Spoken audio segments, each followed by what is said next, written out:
जो आपने बोला विद द इकोनॉमी, तो जैसे the last 10 years have been and what you see for the next 10 years, जो आपको जो आप बुलिश हो इंडियन इकोनॉमी पे, how should we position ourselves to benefit maximum from this?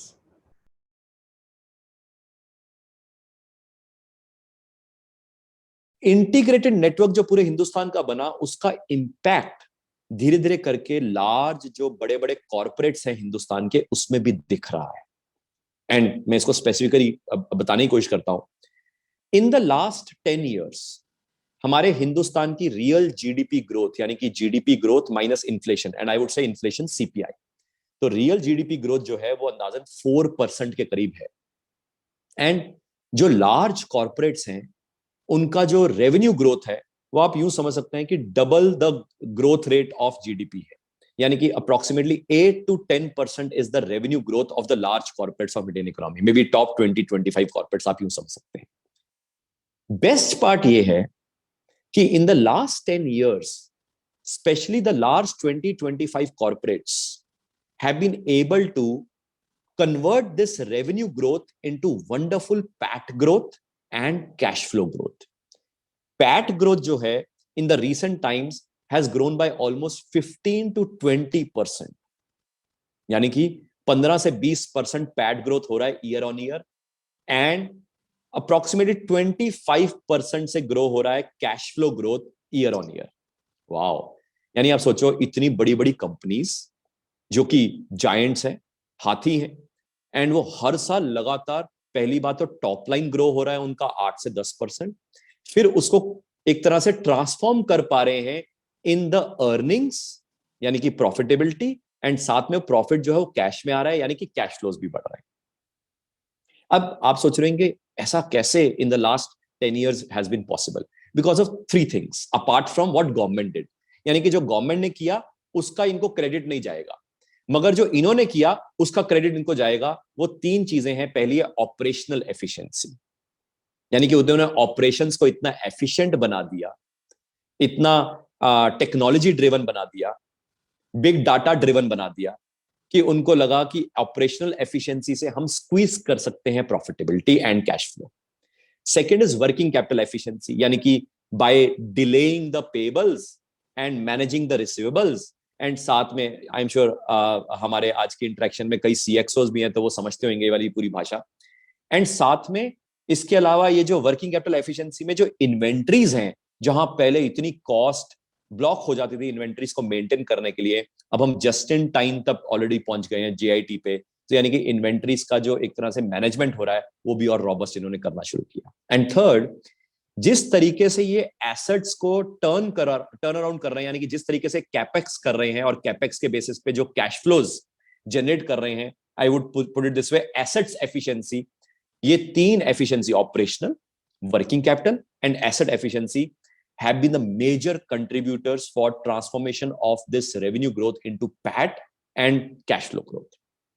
इसका मतलब ये, जो बुल रन आया था मार्केट्स में 2004 से लेकर 2008-9 तक, अब बुल रन डिफरेंट दिखता है। जो इकोनॉमी में ग्रोथ 2000 से लेकर 2014 तक दिखी, अब यहां से इकोनॉमी की ग्रोथ डिफरेंट दिखती है।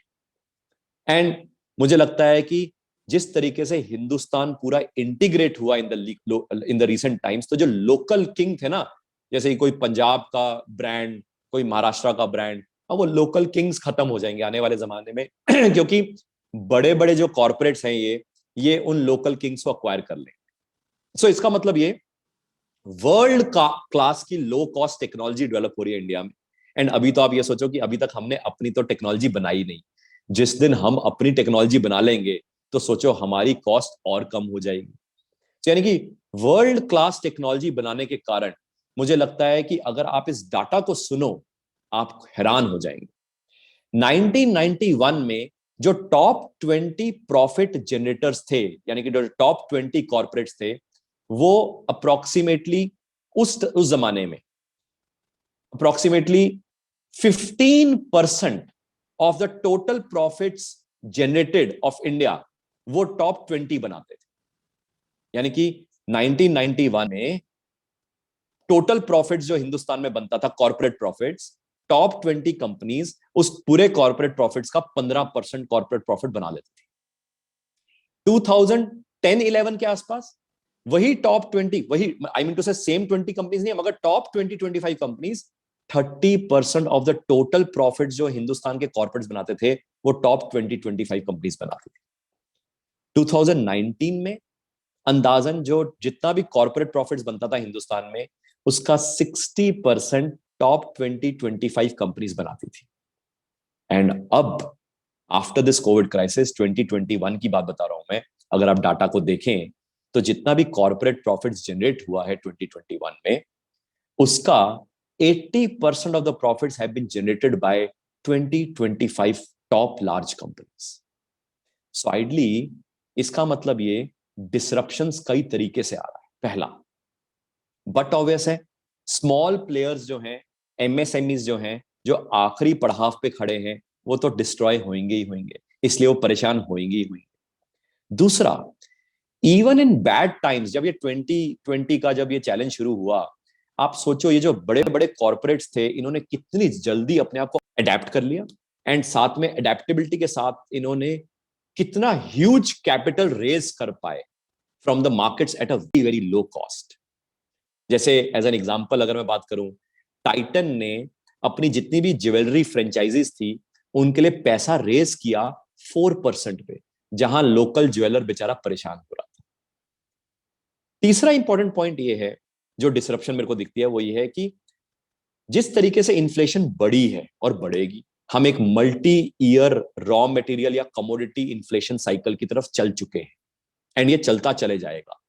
एंड बट ऑब्वियस है ये चलता चले जाएगा, साथ में एग्रेवेट भी होएगा because of the Jio political crisis जो कि दिखता है ईरान साइड पे, यूक्रेन साइड पे, चाइना साइड पे। तो इसके कारण मल्टी ईयर कमोडिटी जो बुल रन है वो और यहां से दिखेगा, इन्फ्लेशन दिखेगा। तो आप सोचो जो बड़े बड़े कॉर्पोरेट्स हैं वही इस रॉ मटेरियल इन्फ्लेशन को मैनेज कर पाएंगे अपने लिए। जैसे एज एन एग्जांपल पिडिलाइट है, पिडिलाइट का जो रॉ मटेरियल है, that raw material prices has tripled, यानी 3 गुना हो गया, मगर उनका पैट में कोई फर्क ही नहीं आया। कमाल की बात है। इसका मतलब ये आने वाले समय में जो बड़े बड़े कॉर्पोरेट्स हैं, जो बड़े बड़े जायंट्स हैं, वो ही अडेप्ट कर पाएंगे with the rising inflation as well. Fourth, जिस तरीके की टेक्नोलॉजी इन्वेस्टमेंट वो अडॉप्ट कर पाएंगे या साथ में टेक्नोलॉजी इन्वेस्टमेंट आ रही है, मेरे को लगता है lot of disruption will come in the lending business, banking business, e commerce business, wallet business, यानी कि यहां पे भी कई तरह के डिसरप्शन आने वाले समय में दिखती है। हेंस यहां पे और मर्जर एक्विजिशंस दिखते हैं, छोटे छोटे कंपनियों के लिए दिक्कत दिखती है। लार्ज कॉर्पोरेट्स जो इतने ज्यादा लार्ज कॉर्पोरेट्स थे, पहले पिरामिड ज्यादा वाइड था, वो धीरे धीरे करके कम होते हुए दिख रहा है। यानी कि इसका मतलब ये एक सोची समझी स्ट्रेटजी है, चाल नहीं है, स्ट्रेटजी है। बिकॉज आप कोई भी बड़ा वर्ल्ड की इकोनॉमी देख लें, उनके कुछ वर्ल्ड के एमएनसी कॉन्ग्लोमरेट्स होते हैं, एंड इंडिया के पास इंडियन एमएनसी कॉन्ग्लोमरेट्स अभी कोई खास है नहीं। जिसका मतलब यह है हिंदुस्तान की गवर्नमेंट चाहती है कि इंडिया के अपने एमएनसी कॉन्ग्लोमरेट्स हम बनाएं, ताकि वो जो इंडियन एमएनसी कॉन्ग्लोमरेट्स बने उसके आसपास हिंदुस्तान की इकोनॉमी ग्रो करे, बूम करे, हिंदुस्तान का नाम रोशन हो, वर्ल्ड की मार्केट्स को हम टैप कर पाए, एंड उसके कारण हमारे जो नीचे की जो सप्लाई चेन है उसको हम प्रॉस्पर कर पाए।